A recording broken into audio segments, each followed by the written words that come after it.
ईमानदार लकड़हारा एक गांव में एक गरीब लकड़हारा रहता था। वो रोज जंगल जाता, लकड़ियां काटता और बाजार में बेचता। एक दिन वो दरिया के किनारे एक दरख्त काट रहा था कि अचानक उसका कल्हाड़ा हाथ से फिसल कर गहरे पानी में जा गिरा। वो बहुत परेशान हो गया क्योंकि उसके पास नया कल्हाड़ा खरीदने के लिए पैसे नहीं थे।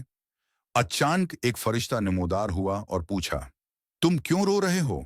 लिकड़हारे ने सच सच सारी बात बता दी। फरिश्ता दरिया में गया और एक सुनहरा कल्हाड़ा निकाल कर पूछा, क्या ये तुम्हारा है?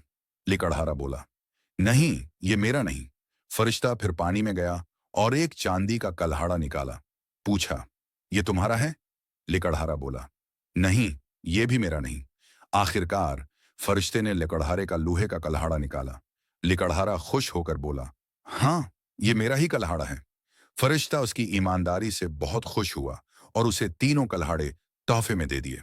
इखलाकी सबक, ईमानदारी का हमेशा इनाम मिलता है।